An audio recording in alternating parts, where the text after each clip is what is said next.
അതെ, ശ്രീകുട്ടിക്ക് ചെറുപ്പത്തിലെ ഒരു കളി പറഞ്ഞു കൊടുക്കണം പറഞ്ഞു. വീട്ടിൽ നിന്ന് കളിക്കാൻ പറ്റുന്ന കളിട്ടാ. വീട്ടിൽ നിന്ന് ഇതുവരെ കളിച്ചിട്ടില്ല എന്ന് പറഞ്ഞു. ഉറുമ്പ് ഇങ്ങോട്ട് പോണ് എന്നുള്ള കളി നിങ്ങൾ കേട്ടിട്ടുണ്ടോ? അത് എന്നാ അത് ഈ കൈയിന് വെക്കാം. ഞാൻ എന്നിട്ട് ഈ കയ്യിൽ ഇങ്ങനെ അല്ലെങ്കിൽ അങ്ങനെ ഉണ്ണി ഈ കൈമ്മ ഇങ്ങനെ നുള്ളു ഇങ്ങനെ.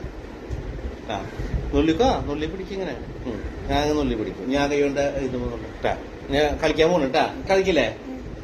ഉറുമ്പേ എങ്കിട് പോണ് ഭരണിക്കാവിലെ വിത്തിന് പോണ്. അവിടുത്തെ തമ്പ്രാൻ എന്തു പറഞ്ഞു? തല്ലാൻ വന്നു കുത്താൻ വന്നു. കൈതവളപ്പില് ഓടിയൊളിച്ചു. കൈതെനിക്കൊരു പൂവ് തന്നു. പൂവ് കൊണ്ടൊരു മാല കോർത്തു. മാല എനിക്കൊരു അരിമണി തന്നു. അരിമണി കൊണ്ട് പാക്കൽ തെല്ലിട്ടു. പാക്കലെനിക്കൊരു പാക്കഞ്ഞി തന്നു. പാക്കഞ്ഞി കുടിക്കാൻ പ്ലാവലിക്ക് പോയപ്പോ പ്ലാവലേമ പിടിച്ചോര.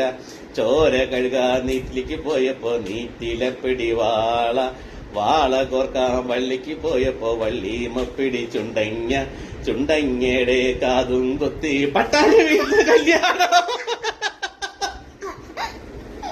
പറ്റിച്ചു. ഇതാണ് കളി. കളിച്ചിട്ടുണ്ട് അത്.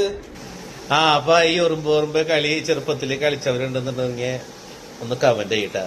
എത്ര രസകരമായ കളികളായിരുന്നില്ല. ഇന്നത്തെ പോലെ വീഡിയോ ഗെയിമോ മൊബൈൽ വീഡിയോ ഒന്നുമില്ല. അപ്പോ നിങ്ങൾക്ക് അറിയാവുന്ന ചെറിയ നമ്മുടെ കുട്ടിക്കാലത്തെ കളികൾ ഉണ്ടെങ്കിൽ മെൻഷൻ ചെയ്യാം. അപ്പോ ശ്രീകുട്ടി നല്ല ഒരു അടിപൊളി കുട്ടിക്കാല കളിയുമായിട്ട് അങ്കിള് വേറൊരു ദിവസം വരാട്ടാ, ഇന്നല്ല. ഓക്കെ, താങ്ക് യു ഒന്നില്ലേ അങ്കിളിന്? അപ്പൊ സ്കൂളിൽ പോയിട്ട് കൂട്ടുകാരുടെ കൂടെ ഉറുമ്പ് കളിച്ചോളൂട്ടാ. എന്റെ വരികൾ കിട്ടണ്ട. അപ്പൊ വരികൾ എഴുതില്ല അങ്കിള് കേട്ടാ. ഓക്കെ.